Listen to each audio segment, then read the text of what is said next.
Okay, just got back from Le Baule. We stay in Vernon when we're here in France. That is a famous site here in Vernon. That is a very big tourist house. It's on an old bridge. The other place here that's really cool is the Monet Gardens. We'll talk about Le Baule, the Grand Prix, and everything in a second, but brought a little bit of this. I'm here because I'm actually going to walk and talk this time. Although not right now. I'm going to sit right now and then walk and talk. But this is a very special. It's just a sample bottle, but I have the large bottle. It is a French single malt from the French Alps. They use a super rare type of barley. I've never heard of this distillery before. I can't pronounce the name. It's down below. A friend of mine, Max, gave me this bottle. It is really unique. So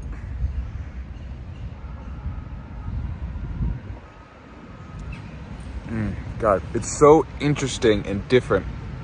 It has very clear single malt notes, but then also has a very clear fortified wine port nature to it.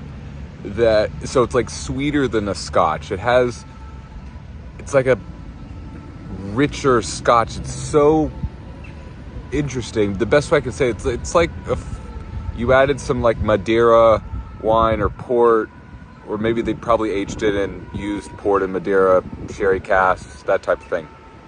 But it's a really special bottle. It's one of 54 bottles, hand-blown bottles. Really cool. I had to drink this in celebration because we had a great week last week. Don't want to take too much time. So, I'm going to start walking and we're going to go over the first round from the Grand Prix. Okay, after Rome, we had a week off, then we came here, we did the Nations Cup on Friday, and then this is the first round of the Grand Prix on Sunday. Clear in 4 in the Nations Cup, super happy with that. Slight error in the second round, gave me the rail, but it's okay. Here we go, Grand Prix. Nice square oxer to start.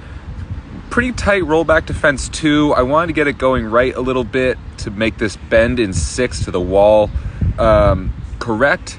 So I didn't get underneath the wall. Nice marching 8, a little bit steadying, push, great jump. Kara is feeling on point. She loves this ring.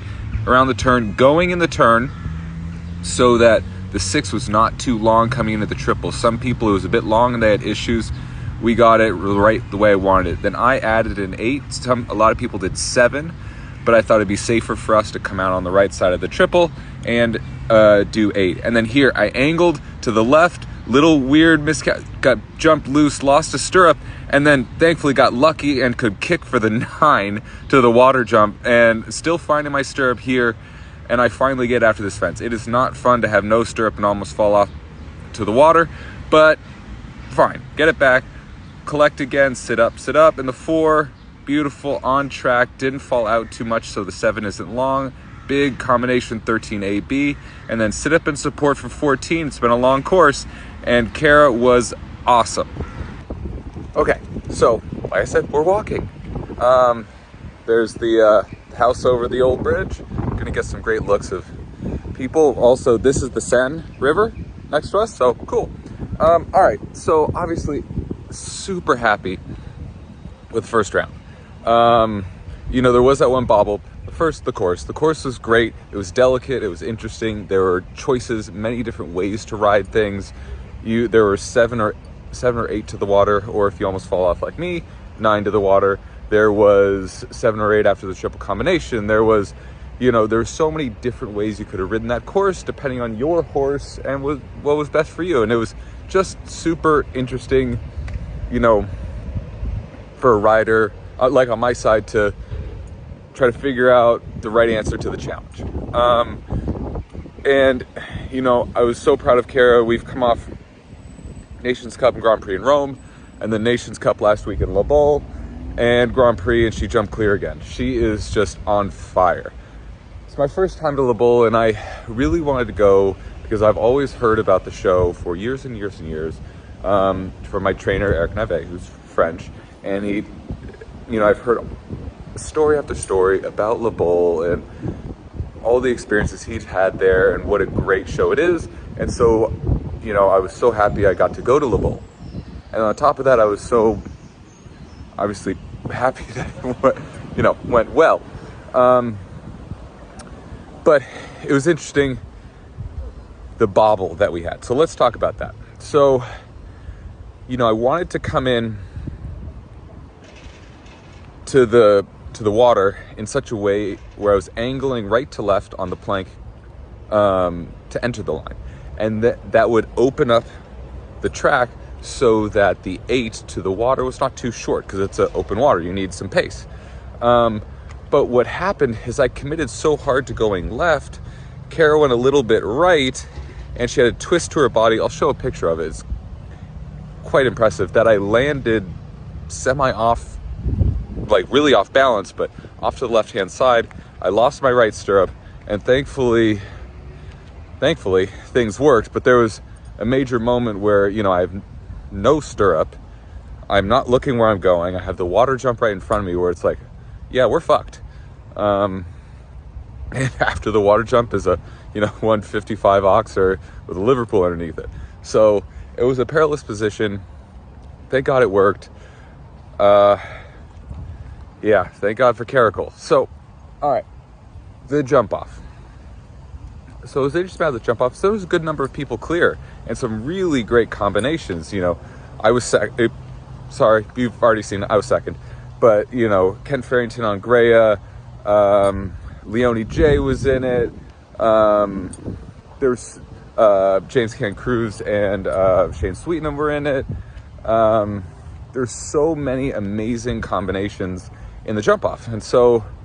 And all those great combinations didn't do the Nations Cup as well. So I was one of the only horses in the jump off that did the Nations Cup as well and jumped clear in the Grand Prix. So their horses are more fresh, and I have to jump off against them. We went second in the jump off, and so I watched the one before me, obviously. So I got some information from that, and then had to do the jump off. Okay, here we go. There's Matt and Tessa, barn manager Matt, and Tessa is Caracole's groom.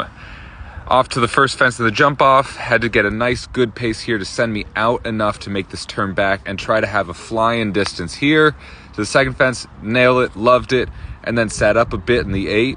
And I wanted to make sure we weren't flying too much into the combination, because that is not great. Accelerate hard, going 6. I did 8 in the first round in that line, and then run down to this wall. I think there was one less, but it didn't feel right in the moment. I was very far right here, and that tightened the rollback, so I was a bit slower in the rollback, lost some time there, and then accelerate in 7, run down to the last, clear. I mean, amazing. Caracole is amazing. All right. There are not enough superlatives to describe Caracole. She, from Rome to here, she has been, well, she's always on fire, but she's just been everything. So strong, so careful, so committed. She's such a blast to ride, although partially terrifying at every moment. Yeah, that jump off, I was really proud of that jump off. There were some moments where, also after I did the jump off, I knew faster was possible. There's one less coming into the double. We chose to do one more for safety purposes. I think there was one less to the wall, but I didn't take it. The big one, and I saw a shadow side by side between Kent, who was 0.12 seconds faster than me. So just over 1/10 of a second, barely. But what that showed was when I added to the wall, I allowed her a little bit of right drift. The reason why is we were on an angle to the wall. So if I allowed her to drift a wee bit to the right, we got more space. But the problem with that was then the turn to the second to last was more like, it was a sharp U instead of a swooping U. And in general, swooping U's are faster. And Kent was able to have a more swooping turn to the second to last, and that's where the whole time until that turn, I was ahead of him. Minorly, but it doesn't matter, I was ahead. But in that turn, because I had to do more of a V, and he could do more of a U, he got ahead of me. All the credit to him and Greya. That's their first 5-star win together. you know, all the credit to them. But so I know I could have gone faster, but at the same point, like, we were double clear again. We were second, you know, off the back of Rome where we won. So, you know, it's consistency, you know, clear round after clear round. And I'm just so proud of Kara. She's everything, the whole team, at Pomponio, everyone who was there, everyone who's home.